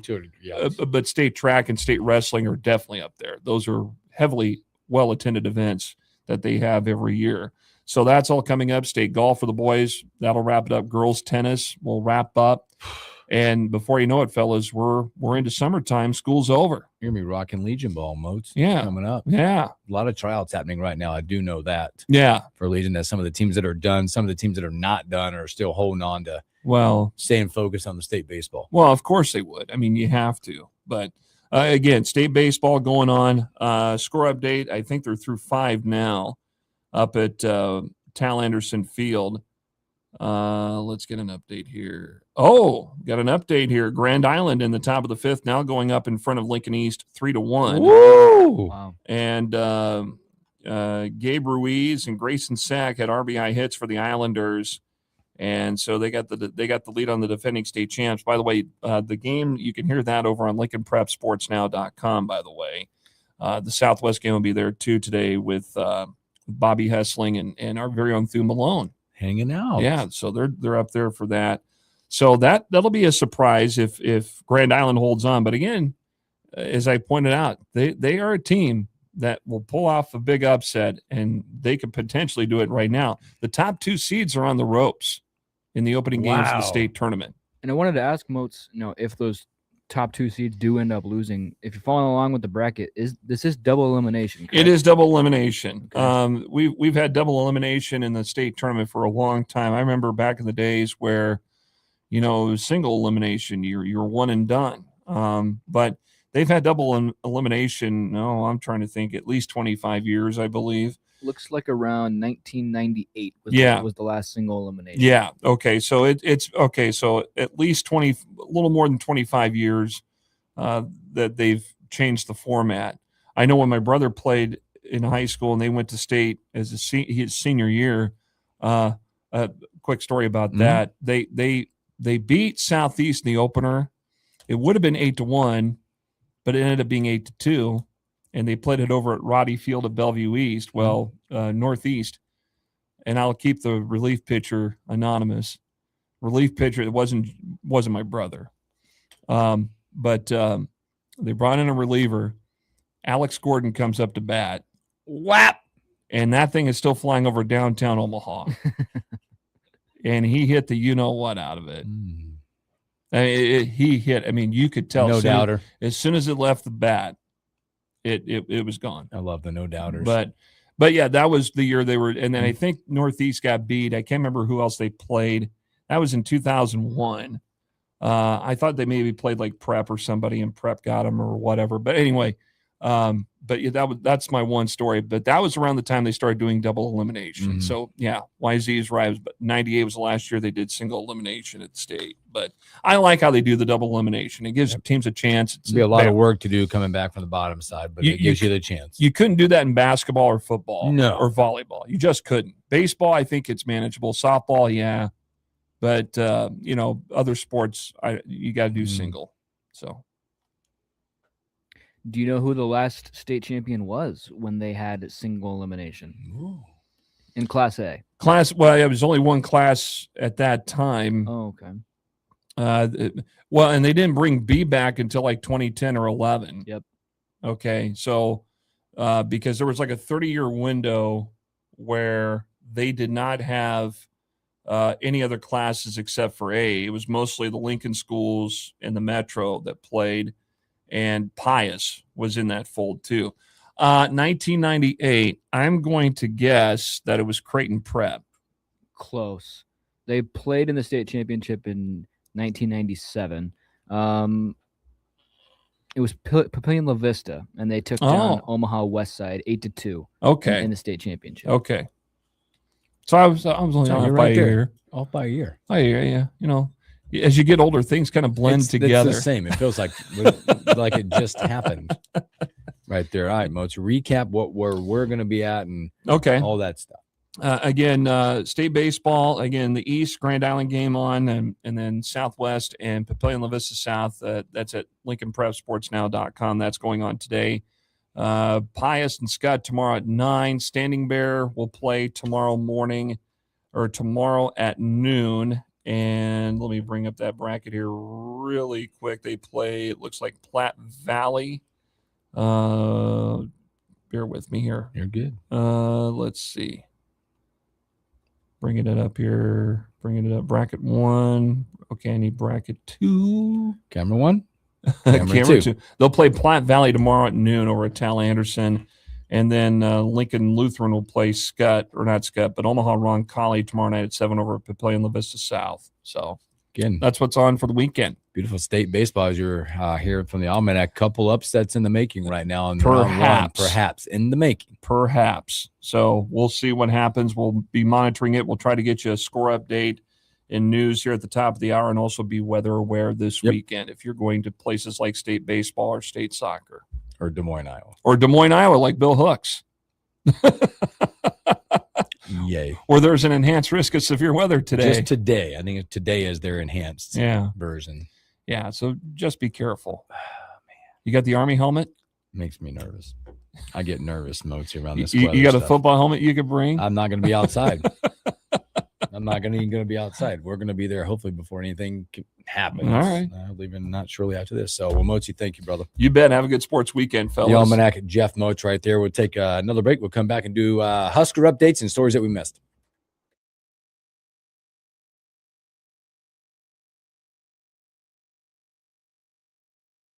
GA updates. Yeah. Anything change in the weather? I like watching these 10-11 videos they put out. Did you guys see friend of the program, Gary Sharp? He is joining the Omaha World Herald News. He what? He is? Yeah. He made a tweet, said, I am joining the Omaha World Herald News team, leading digital sports content. Wow. Yeah.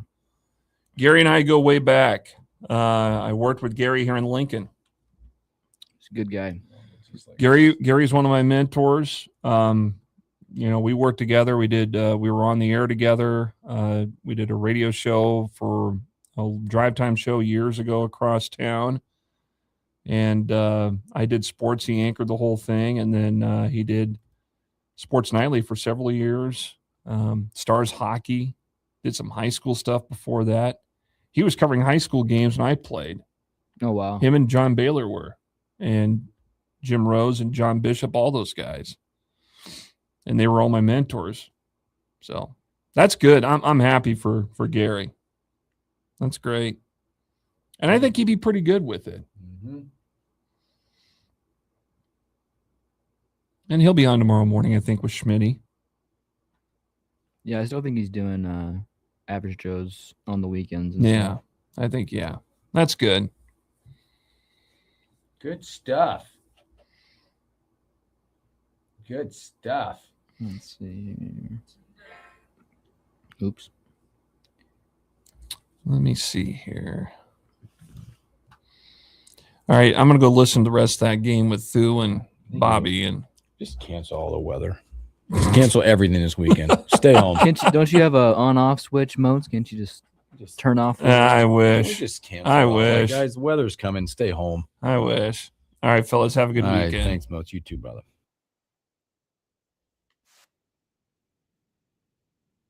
Tonight. Well, it is Iowa. Being a big structure. Looks like I just think they're talking about large hail up there. Hail and winds. Yeah.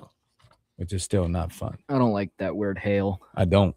Nobody does. No. And I got a new roof put up 2 years ago. It's supposed to be pretty protective. One of those things where it's like I'm going to be out and about and there's nowhere like to put the car at. Yeah. Yeah. I can at least the here one in out town. The one out in the parking lot? At least here in town. I can put in the garage. Mm-hmm. Well, yeah. Mine's out in the open. I don't park mine in the garage. Bring a cover with you. You don't even know what to do. Get a portable carport or something if they make those. I'm just gonna park it in the overhang and say, "Sir, you got to move your car." No, I don't. Go to a neighborhood car wash. You move it. Go to a self car wash or whatever. You move it.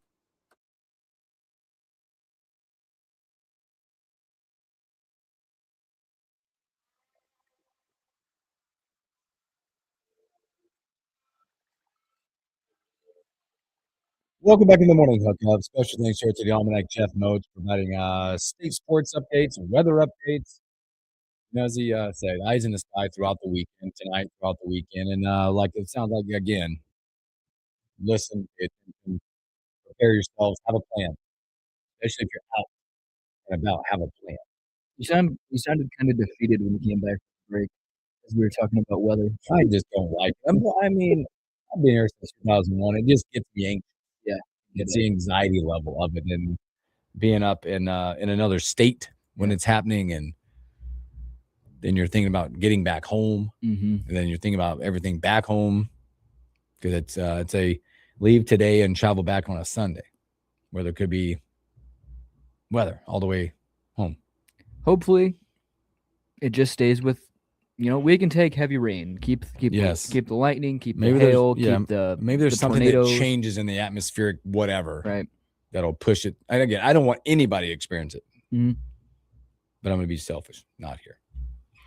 Boy, PJ, there's starting to be some scores thrown up in the PJ when you're looking at it. Smalley's taking lead. He's 1 under par now. Hideki Matsuyama, 2 under through 15 holes today. He's starting to get there. Scotty Scheffler, by the way, got it back to +2. He's back in red figures after 9. Steady the ship. He made 3 bogeys in the first 6 holes, and then he got a birdie on the backside to get back to where he needs to be going forward in this round. Justin Thomas, even he's at 1 under par. Looking at some of these other ones out there, I'm trying to find that cut line again. Again, that cut line is probably going to move throughout the day. Right now, they're sitting at about +3. Again, a lot of golfers still to get on the golf course. Can I be honest? Mm-hmm. I still just feel like it's Scotty. It's even though he's 2 over today, sitting at 1 under. He's like that shark in the water, man. He's just gonna stick around, hang around. These rounds are, I think I saw it best. They're playing the PGA Championship on a U.S. Open setup golf course. Mm-hmm. And I think it's not only gets tricked the players, but I think it's got the players confused. Yeah. With winds and rough, because typically you're getting the style of golf course or at the U.S. Open golf course. It's not 5-inch rough at a PGA Championship. And greens that are sometimes unplayable. So more to come up with there. Also, boy, good. Baseball today. I'm excited for baseball. Get Ty Horn back on the bump today. Big one for Nebraska. I love the rotation they've set with getting Horn out there on that Saturday now back in it. Just a guy that's going to hopefully just continue to be a bulldog and get you to 5. Yeah. That's all you really need out of him. You need him to, if the bats keep doing what they're doing, you don't need him to go out there and shut him down. If he's fine giving up 1 or 2 runs through 5, and I feel like that's kind of like the Ty Horn that we've seen. I feel like he took a little bit of a not exception to getting moved to the bullpen, but he kind of has like a chip on his shoulder with it, and he's just been out there being a really competitive pitcher, and it's been good to watch. Yeah, it'd be a big one for them today. Again, Nebraska softball back at it, but not back at it, getting their journey started as eye on the prize of winning this region, getting out of it, getting to that super regional where if chalk stays status quo, you'll be facing an Oklahoma State team dead in that you've already split with and lost 1 game to weather with them. But their journey will start, bless you, will start at 5:30. Right? Yeah, 5. They're 5:30. Baseball 5 on the out there, and then I'm like Moats mentioned, ESPN Plus. Yeah, for the number 1 team in the country.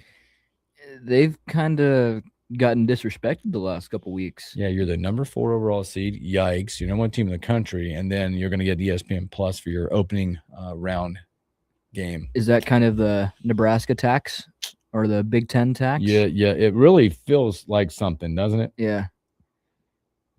Cater towards the SEC teams and specifically Alabama a little bit, but oh well, they'll show them. Baseball will get you. They'll be on the Big Ten Network today. You'll get that for those guys. They'll go Big Ten Network, and then they'll go back to BTN Plus on the Saturday up there in Minnesota.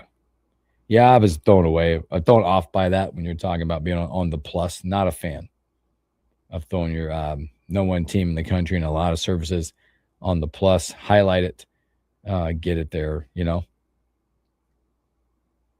I'll be interested to see who Minnesota confirms that they're throwing because Yeah, I'm still looking. There's nothing out there, is there? Yeah, well, it was supposed to be Selvig tomorrow. It was supposed to be Cruzan yesterday, and then Morton was going to be the guy on Sunday. You wonder if it's one of those things where they were like, all right, let's see how game one goes. Let's just go try to get one. Yeah. And then now let's go. We have to get the second game. We're going to throw our dude.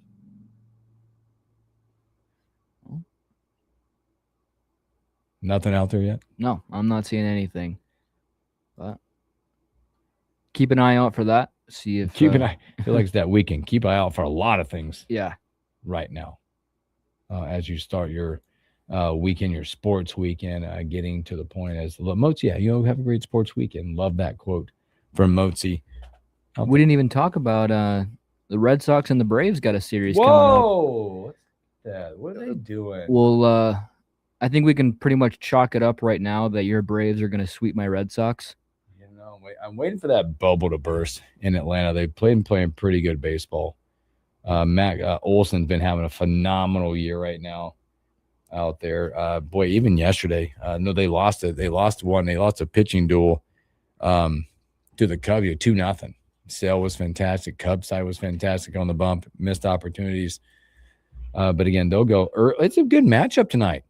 Well, do you want to hear the Red Sox number of runs in their last 10 games? Uh-oh. You ready for this? Okay.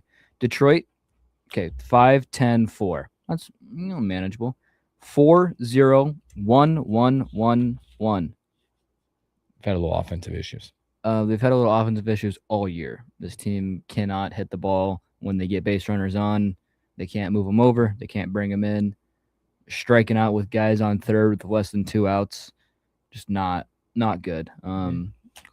Thing is, we won't see Sale this weekend, so that's somewhat of a plus. But you got early tonight for the Red Sox, and then you get Spencer Strider to start the series off.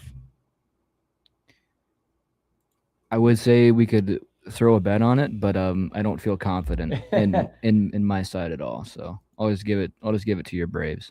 There's some other really good ones out there. You got that from the traditional standpoint. Yankees Mets this weekend as well. Subway Series, and it's kind of one-sided. Hopefully that's that. You also got I'm drawing a blank. What do you call this one? You got Cubs White Sox. Do they have a name for that? I thought they had a name for that one. I don't know. Cubs White Sox going on this weekend. It feels like it's a rivalry weekend right now because you got Yankees Mets, Cubs White Sox, Royals Cardinals. The Major League Baseball rivalry between the Cubs and White Sox is most commonly known as the Crosstown Classic. Crosstown Classic. See, there was something. Giants, A's. I think the Windy City Showdown sounds better. better. That's a good one. Yeah. Giants, A's is a good one. You got Texas. Yeah, Texas and Houston. It is a rivalry weekend. You're throwing it out there this weekend for us. Some good baseball. Really good. So I enjoy this sports weekend. Also, let's do it. Let's do how many we got left? I can't see. About 6.5. Let's do stories we missed. The stories we missed. The Morning Hookup. I know that we got a lot of other sports going on locally with Nebraska softball, Nebraska baseball going on. You've got NHL, NBA, but it's also the Preakness weekend, right? Yeah, they're running a horse race, mm-hmm. But it will be without the Derby champion. Will not be in attendance, not running the race. Interesting. So Triple Crown will continue. Isn't that pretty common for that to happen? I think some of it does. I think there's a type of race, a number of races. I mean, you're protecting an asset. Golden Tempo, not running. Yeah, it's a protection of asset. Let's see if we are incredibly appreciative of the excitement in sports surrounding the possibility of a Triple Crown run. Golden gave us the race of a lifetime, the Kentucky Derby, and we believe the best decision for him moving forward is to give him a little more time following from a tremendous effort. His health, happiness, and long-term future will always remain our top priority. He becomes the third Derby winner in the past 5 years not to enter the Preakness. Yeah. Sounds about right. Did you see, off the air, we were talking about John Rahm a little bit. Yeah. You see his swing yesterday that unfortunately hit a volunteer. Yeah, It was just, man. it was grass, but it was a swipe, and he was swiping a little upset, but it caught his shoulder and his face. Yeah. He did. I mean, again, apologize, but man, come on. Usually it's a incident you don't see in golf a lot, as it's supposed to be like a more professional sort of setting. And yeah, but John Rahm apologized. So what else we got out there? NBA news sources out there saying, because there's a lot of stuff about what are the Warriors going to be doing, what is Steve Kerr's future. A lot of speculation, and sources now saying his top 2 assistants will not return to his staff. Yeah, the Warriors dynasty seems like it is finally crumbling to an end. Terry Stotts and Jerry Stackhouse will not sources are saying, not confirmed yet, sources saying the top 2 assistants will not return. You got Curry getting old, Draymond getting old, Clay's no longer a Warrior. They're going to be a completely new team here in the next couple of years. You got some youth baseball this weekend. I do. We're heading to Des Moines. Heading out to Des Moines. Tournament, a little CIS Hype Fire Energy tournament coming up. And oh boy, the Hype Fire. Yep. That's we'll be up there again, tracking weather as well up in that area. It doesn't look great up in there this weekend. We're heading up here after the radio in a little bit just to take that on. Yep. We are headed out to Omaha tonight. Beginning of our tournament. Little weird setup. We start pool play tonight, off tomorrow, and then bracket play will be on Sunday. Oh, really? Yeah. Pool play? Oh, you got the Friday start. Yep. We have it's a pretty loaded tournament, so we have 18 teams in this tournament. So they needed some teams to take the bullet and have to start pool play on Friday rather than Saturday, but it's something we're not really used to, you know. It'll be good to have the kids have a break on Saturday after playing back-to-back games tonight. So, and we got 2 good teams on hand tonight, so it'll be some fun baseball to watch this weekend. Good, nice stuff. Then on Monday, I'll be gone Monday. Boy. Got a little thing going on, so I'll be gone Monday, but you'll have yourself, Elijah, Just is going to jump in with you guys on a Monday. Nice. We'll be welcoming back Evan Blam, the Omaha World Herald, and have a lot to talk about on Monday with where Nebraska baseball finished in the Big Ten, what the seeding looks like from the Big Ten baseball tournament. Probably feeling pretty good or not so good about where your regional status is. Huskers softball weekend coming up. We'll be into probably round 3s of some NBA, NHL. We'll know state baseball type stuff going on. Be a lot going on a Monday. Also with looking at storms again. Yuck. Yeah, it could be a lot of that going on. So be a lot. Be good stuff. But Husker baseball again, 5:30, 5 o'clock first pitch on Big Ten Network. 5:30 softball first pitch on the ESPN Plus, as you want to track that. Also, multiple rounds of the PGA Championship, watching your favorite golfers and, all of that. For Husker baseball, in your opinion, if they go 1-1, I think if you do that, then you got to make it will cost you more wins to get in the Big Ten tournament.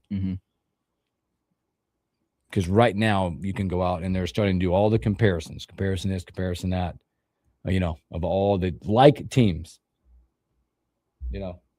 Sounds like you either get a 1 seed and host a regional, or you get a 2 seed and you go to Lawrence, Kansas. Go out there and take care of business. That's where you got it. Taking care of business is all about, like, one game at a time. One game at a time here. Go get it done. And you should be fine. But I trust in Ty Horn. How about that? Trust in the Ty Horn on the bump tonight.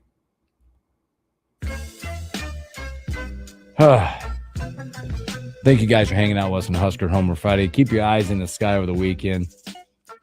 Be safe. Hope you have a great weekend. Maybe this will just be a bunch of rain. And my anxiety will be way down. So I hope you guys all stay safe, whatever's out there. Have a great Friday, a great weekend. Catch you on a Monday. Go Big Red.